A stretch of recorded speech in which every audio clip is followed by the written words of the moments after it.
But I got zombies and vampires clinging to my knees.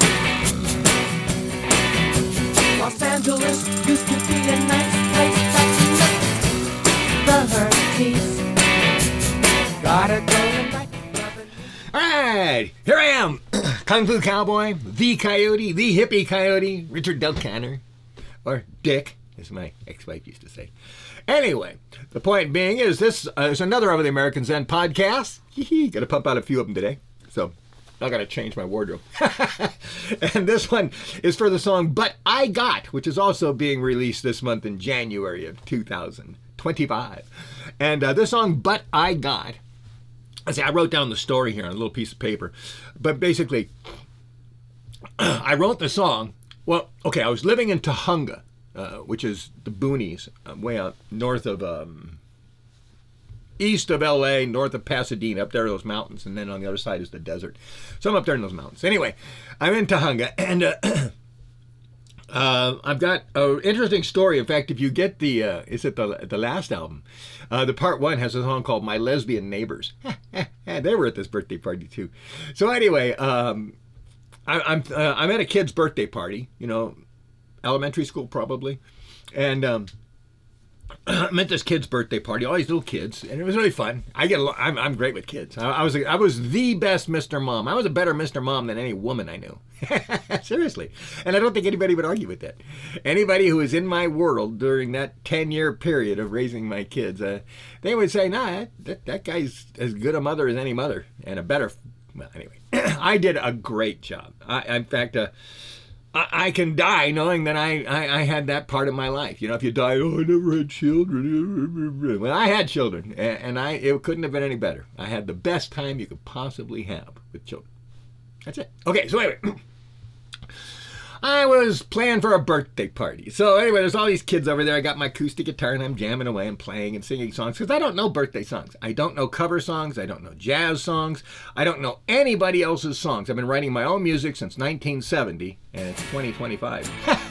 Do the math. So I don't know anybody else's songs. If I played them during the 60s, maybe I can remember them. There was a few songs I played during the 70s, and only about 2 songs by other people I played during the 80s, and then I never played anybody else's songs since then. Okay. I haven't played anybody else's songs since then. But anyway, what else? Okay, so what was it? I'm over there playing. Oh, yeah. So I'm jamming away, and I come up with these funny lyrics and this cool song, and I thought, this is a great song. And I said, kids, I got to go take a break. And I lived just, 50 yards away across a dirt lot in my house. So I ran home, and I quickly recorded a version of this song, and then I went back to the party and played. And that's how this song was created. It was literally created singing to a bunch of kids at a birthday party. So this is called But I Got, okay? And, I made a note here. This is in the Kung Fu Cowboy at Club Coyote movie, okay? That music movie, this song is in it. Now there's 28 songs in that movie performed live at Club Coyote, but 2 of the songs were done playing to a tempo track, or playing to the record. So I had this song playing through a speaker in the room in the nightclub while I was performing. So I'm literally kind of trying to time myself to it. And if I'm playing too loud, I can't hear it, and I kind of lose it. So it was hard to even get it loud enough, because I didn't have a big PA system. It was a small little one. So I was having trouble playing my amp as loud as I want and being able to hear the music. But I managed to come up with something. And I played it through it a couple of times and figured, okay, eventually I'll put that together. I got enough takes, because I don't even have to use my vocal, because I've got the vocal on the record. So I could just be lip syncing. So I wasn't really concerned about how accurately or how well I sang it. But I sang it pretty well. I did do okay.